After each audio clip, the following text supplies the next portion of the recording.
Señores, estamos de vuelta en Cátedra Médica. Decíamos antes de irnos a la pausa que el tema de las prácticas deportivas, específicamente el béisbol en la República Dominicana, el béisbol es una industria. Y quisiéramos ver cómo se enfoca esto, porque tal como decía el doctor Lafontaine, hace 50 años tú encontrabas gente con muchísimo talento que jugaba al béisbol. Por ejemplo, el doctor Osvaldo Bienvenido Marté Durán, que fue mi profesor de neurocirugía, era un tremendo pelotero. Sin embargo, el enfoque de él era pues estudiar y se dedicó a hacer medicina. Entonces, hoy día esto es una industria. Tremenda persona, Marté. No, es uno de los seres humanos más especiales que yo he conocido. Entonces, hoy día la actividad deportiva, el enfoque que tiene es que es una industria donde existe el lucro como principio de una actividad que es muy útil para la vida de los seres humanos, pero nos gustaría conocer un poco más de estas interioridades. Ustedes como cronistas, Dionisio, el caso de Cristian, de Miki y también del doctor Peña González. Por concepto de firmas de bonos para saltar al profesionalismo, se otorgan alrededor de 90 a 100 millones de dólares todos los años en la República Dominicana.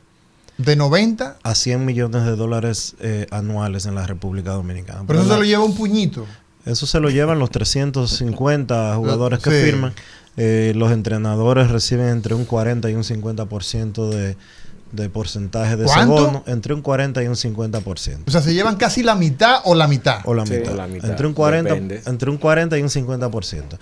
Pero el béisbol en sentido general, la industria de Grandes Ligas en la República Dominicana, que tiene sus 30 equipos, tienen academias en el país, mueve alrededor de 600 millones de pesos anuales, de acuerdo a un estudio de la propia oficina de Grandes Ligas en el país. ¿Y en qué concepto? ¿Eso tiene que ver con las utilidades que tiene, los contratos que hace a profesionales, a los entrenadores? Sí, claro, por supuesto.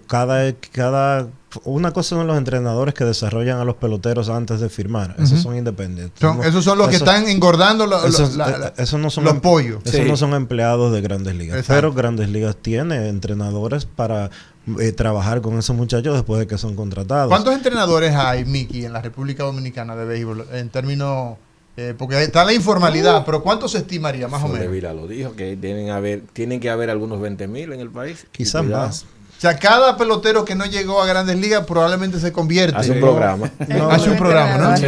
No necesariamente, porque aquí, como te digo, aquí se firman 300, 400, 500 peloteros anuales, pero muchos se quedan en el camino y cuando tú dejas sin herramientas a un niño, porque un niño que muchas veces abandona la escuela a los 10, 11 años para buscar esa firma y entonces entre los 11 y los 14 y los 15 años está buscando la firma y no haciendo otra cosa que no sea practicar béisbol.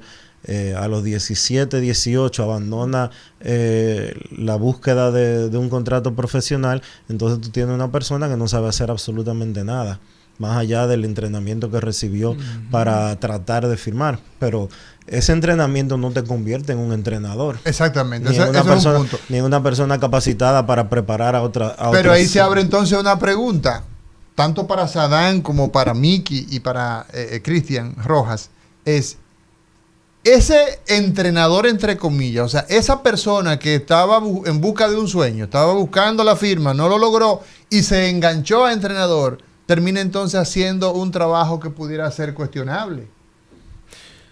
Sí. Desde el punto de vista de sus calidades. Sí, sí. Ahí porque a él también lo pincharon, a él también lo doparon. Ahí viene la importancia de lo que comentaba de la salud mental, porque entonces toda esa frustración de no haberlo logrado y demás la va a transmitir o de alguna forma, con alguna acción hacia sus atletas.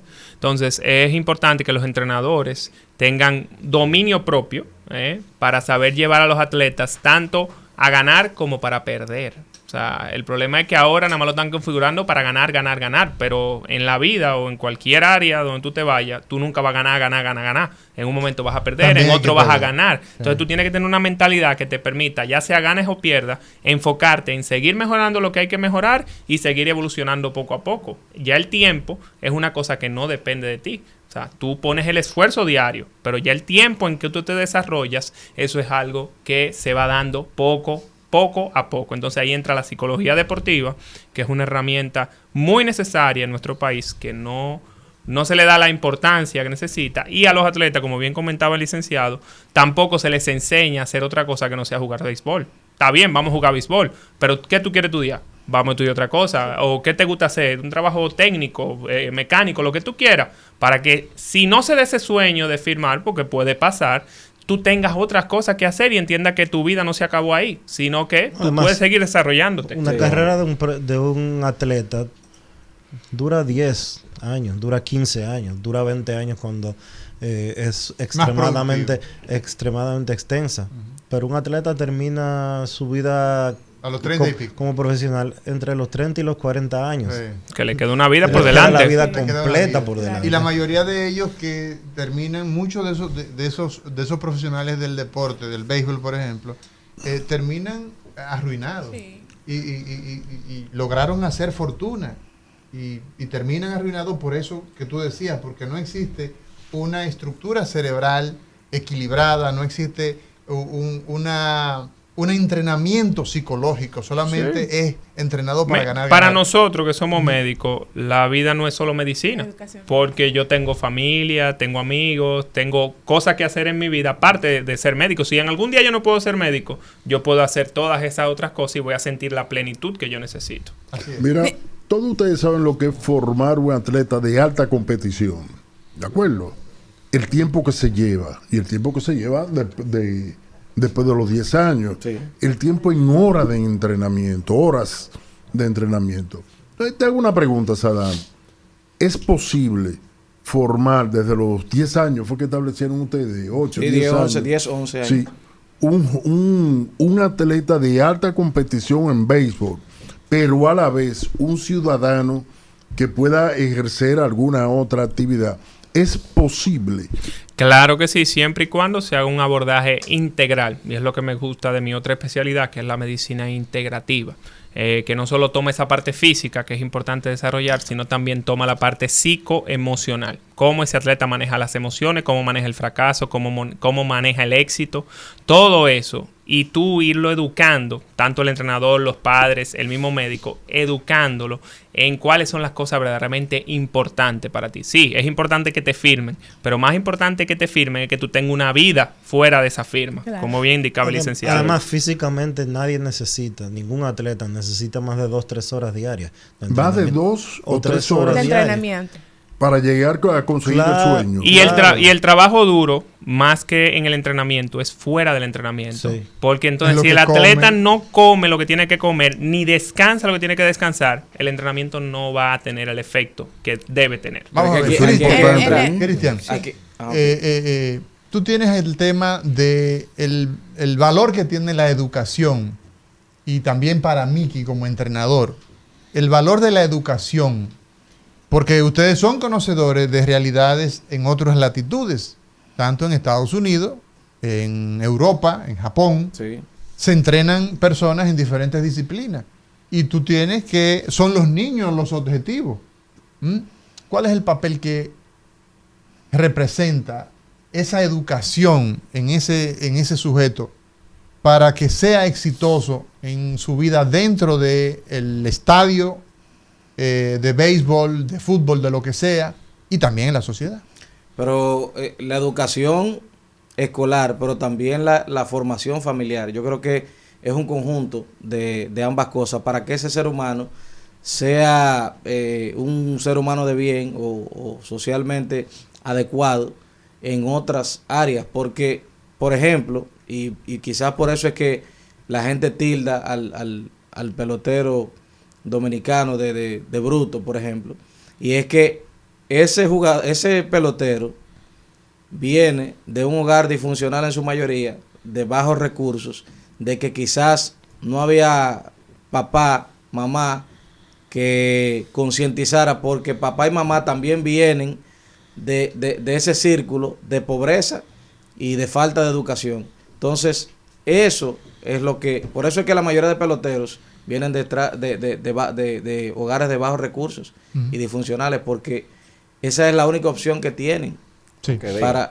o que ven. El caso, tu opinión, Miki, con relación a la misma pregunta. ¿Qué tú piensas? Voy a poner un ejemplo. Yo ahí en el gimnasio tengo 2 niños que practican. Tú eres béisbol. entrenador a nivel de gimnasio. De gimnasio, sí. Pero exacto. trabajo con peloteros para la preparación física para que tengan mejor rendimiento en el play, Ujú. en lo que hacen.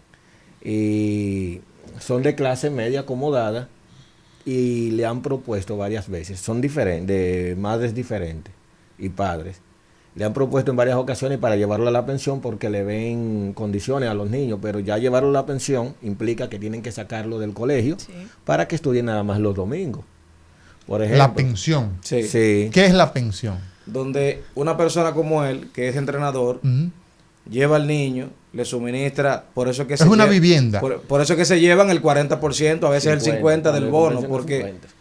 toman al niño a los 10 años, lo suplen de utensilios, alimentación, medicamentos, O sea, todo mudan tipo al de niño. lo mudan, exacto. Particularmente, casi siempre vienen del interior Exacto. o de alguna zona de lejana y entonces tienen todo ahí. Y es por eso que cuando viene el bono, el entrenador... Entonces firman un contrato donde se establece Exacta, que sí, si hay una sí. firma, entonces él es Ahí hay un beneficiario. contrato legal siempre. Sí. Siempre hay un contrato legal que el padre firma para cederle ese 40, ese 30, ese 50, dependiendo de la edad que llegue el niño Ujú. a las manos de ese entrenador. Va entre un 30, como dijo Dionisio, hasta un 50% a Que veces de esos bonos. Ese es otro tema también, que a veces hay entrenadores que tienen la pensión y uno de los muchachos se da cuenta que no están trabajando como deberían con él y se quiere ir del programa porque entiende que no le están poniendo la atención porque ya quizás llegó a los 16 años y hay un niño de 12 que le están poniendo la atención que le deberían poner a él y como ya después de los 16 entienden Ya que está es quedado. Sí. Sí. él quiere irse del programa, pero ya tiene un contrato. No puede. Entonces está atado. Amarrado. Está atado. Y eso sí es feo. Entonces, que deje ese 50 ahí, se va con otro entrenador y a ese entrenador tiene que darle un 20 o un 25. Entonces ya tiene 70 Termina con y menos salud. Exactamente. beneficio. Y él viene y firma. Hay muchachos que han firmado hasta por solamente por un 10%. Porque quieren firmar. O sea, aquí el gran sacrificado siempre es el niño. Siempre es el atleta. Sí. Y para continuar con lo que decía ahorita, por la educación que tiene y la condición económica, ellos no están esperando ese dinero para comer.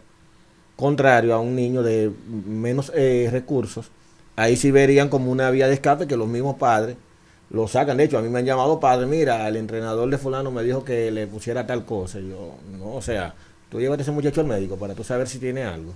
Ujú. Y pasa más frecuente, con más frecuencia de lo que se imagina. ¿Cuál es la perspectiva que se ve ante el problema, Dionisio? ¿Qué se ve en el horizonte ante esta situación donde tenemos niños, tenemos menores de edad, gente que deben ser protegidos, que deben ser cuidados y que la industria del deporte, del béisbol, pues los engorda en granja cual si fueran pollos o cerdos para sacar el mayor provecho en contubernio con los padres? Esa simbiosis se da. ¿Cuál se ve en el horizonte? Si no se toman medidas para corregir eso, es un futuro muy oscuro el que pinta para la República Dominicana. ¿Por qué? Porque tú estás dañando un sector muy importante de la sociedad. Tú estás dañando la niñez. ¿Qué va a pasar con esas decenas o centenares de niños que hoy tú le estás suministrando sustancias y que tú le terminas friendo los riñones o dañándole el hígado o el corazón? Y en sentido general, cuando tú combinas eso con la poca escolaridad que en algunos se presenta, En la mayoría de los casos. en algunos casos se presenta, ¿qué tipo de ciudadanos es que vamos a tener en la República Dominicana? Enfermos y sin educación. Exacto. Miki hablaba ahorita de la educación. Yo no entiendo el por qué ni la necesidad de sacar un muchacho de la escuela para ponerlo a coger clases a distancia, simple y llanamente para conseguir un papel y decir que se estudió.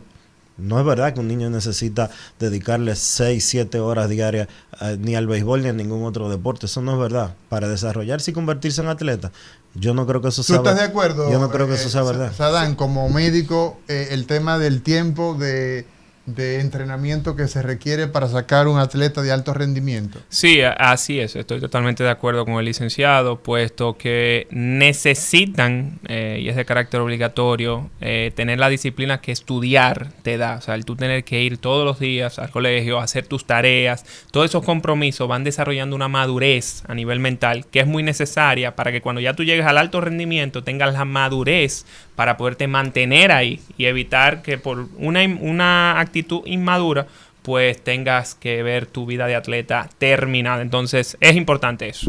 El papel que tiene Cristian Rojas, cronista deportivo, el Ministerio de Educación en la problemática, en medio de toda esta situación que involucra, incluso suelto una pregunta, ¿pudieran haber sanciones internacionales si se demuestra que la República Dominicana, las autoridades son cómplices de esta práctica con los niños, tanto de estos organismos antidopaje como también de UNICEF, qué sé yo?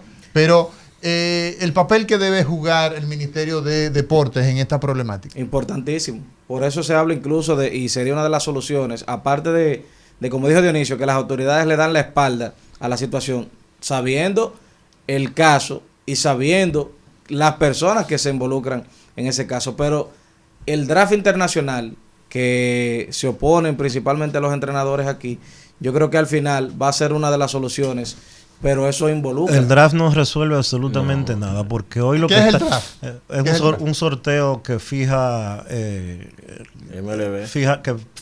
fijaría MLB en el país para darle un orden a cada equipo para seleccionar peloteros. El problema aquí principalmente es antes de ahí. ¿Eh? El problema es antes. El problema aquí principalmente cuando tú mencionas de draft es que Grandes Ligas no cumple con sus propias reglas.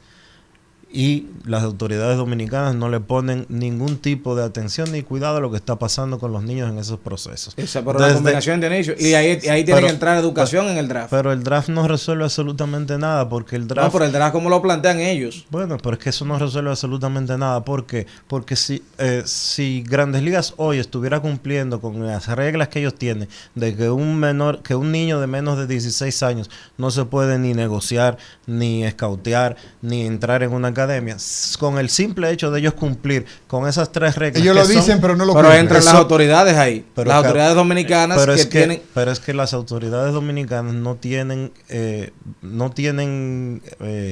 jurisprudencia, para decirlo de alguna manera, con relación a algo que no viole la ley, con las leyes de la Yo lo que República pienso es que ustedes están Dominicana. hablando... Grandes Ligas tienen reglamento que le dice a sus equipos, usted no puede negociar con un menor de 16, pero lo hacen. 16 Sí, años, pero lo están haciendo desde los 11 años. Entonces, si los 30 equipos violan las reglas que tiene Grandes Ligas, que no son reglas Pero internas de una institución, más hay no leyes penales de un país, entonces ya son otra cosa. Escúchame, Dionisio, tú decías que hay Niños firmados para el 2027 y tienen 12 años ahora. Pero en las redes usted lo ve. La misma academia dice, fulano está el 2025. O sea, que tal como dice Dionisio, no están siendo serios porque no están cumpliendo con sus mismas disposiciones. A nivel internacional lo dicen, en Estados Unidos no es posible hacer eso, ¿verdad? No. Allá hay que cumplir con las reglas, Claro. pero aquí entonces mandan y establecen contratos por detrás o Por detrás. por encima. No, por detrás no. La promesa. La promesa. promesa. Ahora, Exacto, la pregunta palabra. que yo me hago es, nosotros tenemos grandes luminarias en béisbol. ¿Cómo lograron esas grandes luminarias que tenemos nosotros en béisbol colocarse por encima de para llegar donde están y que no le exploten de esa manera? ¿Cuál sería el ABC? Mira, una característica muy dada de las generaciones anteriores a la que estamos teniendo hoy en día era el propósito con el que se hacían las cosas. Antes la gente tenía propósito y también era comprometida con sus decisiones. Entonces yo creo que ahí es que está la importancia de que los atletas verdaderamente tengan un propósito más allá de jugar béisbol y también se comprometan en respetar los hábitos que debe tener un atleta de alto rendimiento para poder sobresalir y mantenerse a largo tiempo en el deporte sin importar el que practiquen. Sin embargo, no existe ninguna garantía de que esas grandes luminarias que nosotros conocemos del deporte nacional no fueron de igual manera víctimas de esta situación, del dopaje. Esto es una situación donde ya al final, pues decimos, necesitamos que las autoridades, específicamente, Procuraduría, porque aquí hay niños involucrados, aquí hay menores de edad involucrados en todo el tema. Educación, estos muchachos están fuera de las escuelas, la mayoría de ellos no están estudiando. Deporte, y salud pública. Todo esto es un problema muy fuerte porque menores de edad que no están escolarizándose, que están siendo abusados, y entonces aquí hay mucha tela por donde cortar. Agradecerles a ustedes el beneplácito que nos han ofrecido de estar por acá. Sadán, gracias por estar con nosotros. ¿Tú estás dónde? ¿Dónde te encontramos? Si alguien quiere, pues buscar los servicios del doctor Sadán Peña González, quien es médico deportivo e integrativo. Tenemos nuestra consulta independiente en el 829-284-4643. ¿Podrías repetirlo, por favor? 829-284-4643. Estamos para servirle y utilizamos básicamente, tratamos de no utilizar la menor medicación posible para arreglar esos pequeños cuadros de salud que se presentan en los atletas, de forma de que tu vida competitiva se mantenga. Excelente. Gracias, Cristian, por estar con nosotros. Gracias a ustedes por la invitación. Miki, gracias, Miki Delgado. ¿Tú eres entrenador particular o solamente estás a nivel de una institución? ¿Dónde te encontramos? Yo soy entrenador personal, preparador físico también. ¿Dónde te encontramos? Alquimia Training Studio, que es en la Alquimia Training Studio, ¿eso dónde está? Luis F. Tomén 523 del sector El Millón.